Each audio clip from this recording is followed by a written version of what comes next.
Amenée à Holt par les hasards d'une villégiature d'été, j'avais pu, au cours de mes promenades, apercevoir les habitants du bourg dans leurs petits ateliers vitrés, poussant la lime ou tapant du marteau.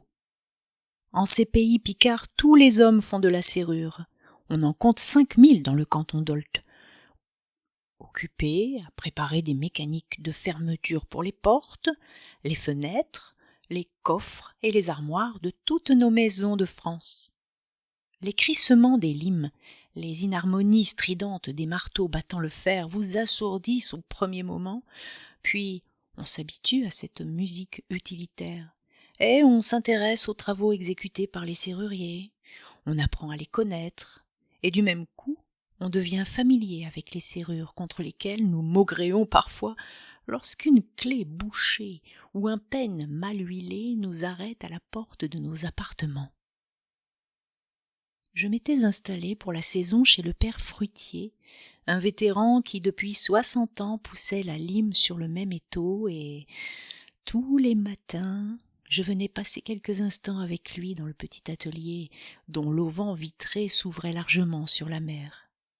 La lumière y pénétrait librement, l'égayant de ses caresses réconfortantes, faisant luire dans l'ombre les angles de l'enclume, se glissant en larges nappes sur l'établi encombré d'outils. Malgré ses 70 ans, le père Fruitier maniait ses outils avec une dextérité que les jeunes apprentis lui pouvaient envier, et, en le regardant travailler, je ne pouvais m'empêcher de l'admirer coupant, taillant, limant, rivant ou forgeant les différentes pièces nécessaires pour le montage des serrures.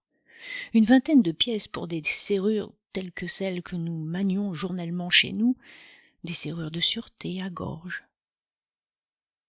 Les pièces dont se composent les serrures ne sont plus, comme elles l'étaient autrefois, fabriquées entièrement par les ouvriers.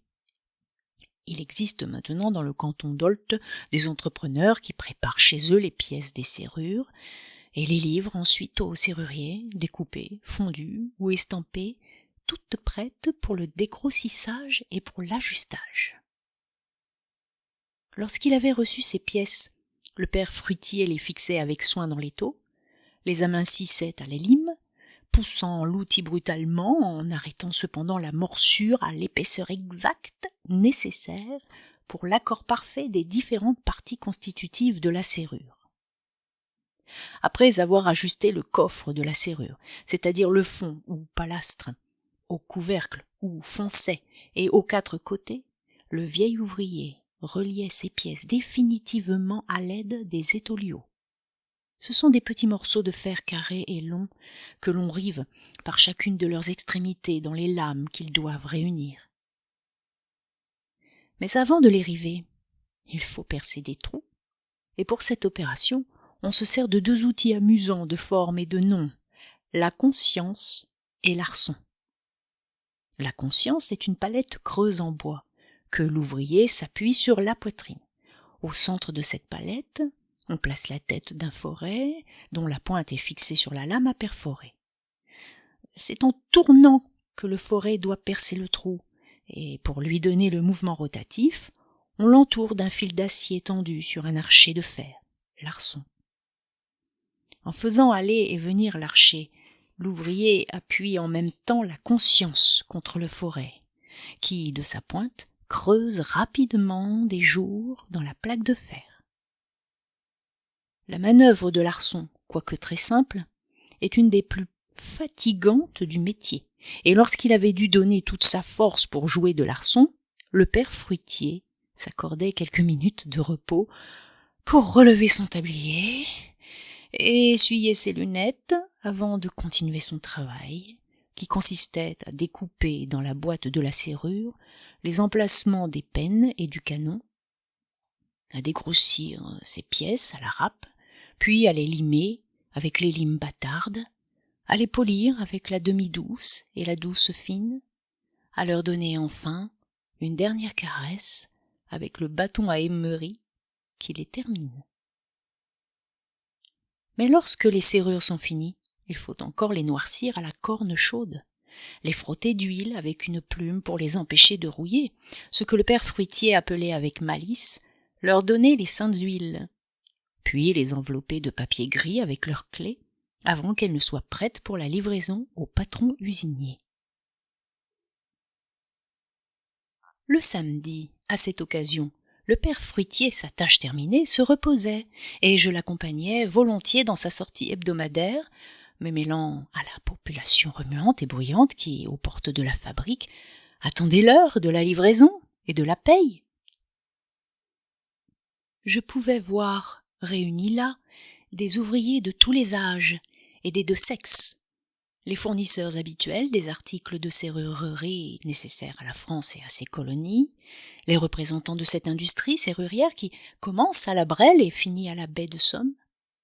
Je reconnaissais les habitants du bourg plus calmes, moins tapageurs que les serruriers des alentours, venus de Saint-Quentin, de Wagnereux, d'Onival, de Friaucourt, de Cailleux, de Brutelles, d'Hautebut, d'Alenay, etc.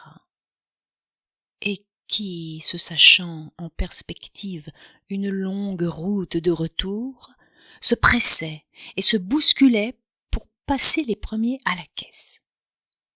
À cette caisse, ils touchent cependant de tristes gains. La moyenne des salaires est de 15 francs par semaine. Elle descend parfois jusqu'à 12 francs. Et les meilleurs ouvriers ne peuvent jamais gagner plus. Et pourtant, malgré l'extrême modicité de ces salaires, tous au pays veulent travailler la serrure. Les hommes, les femmes et les enfants. Dès 11 ans, au sortir de l'école, les petits commencent à limer des serrures, demi-fort simples, payés 25 centimes. Devenus apprentis, on leur confie les serrures renforcées et les serrures type payées 70 centimes. Hommes, ils pourront exécuter des compliqués et recevront alors de 1 à 3 francs par serrure. Et les salaires des femmes sont pires. Les tailleuses de lime gagnent 10 centimes par lime taillé. Les limeuses de clés ont 60 centimes pour 10 paires de clés, le travail d'une journée.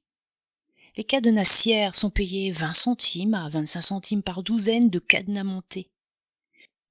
Les moireuses ont gagné 1 sou lorsqu'elles ont démonté une serrure, l'ont recouverte à la machine de dessins compliqués et l'ont remontée. C'est là, semble-t-il, le record de ces gains dérisoires.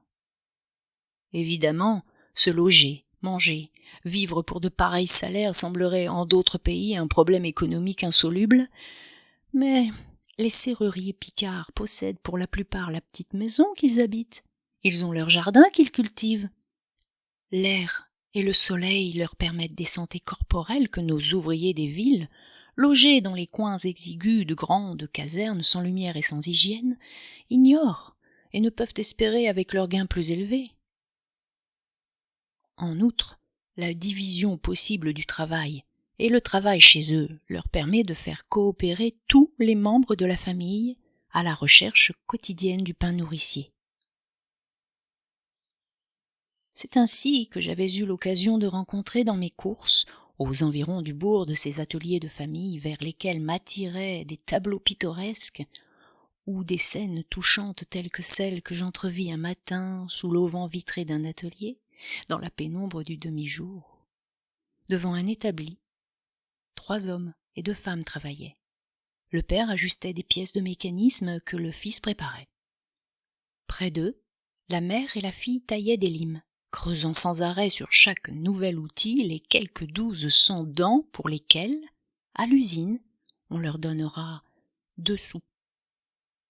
À l'extrémité de l'établi, dans le coin réservé par l'usage aux vieux outils et aux vieilles gens, un étau cassé servait d'appui au grand-père, affaibli par 90 ans d'âge, et qui usait ses dernières énergies pour le bien-être de ses enfants, en limant de ses mains tremblotantes des pièces d'exécution facile.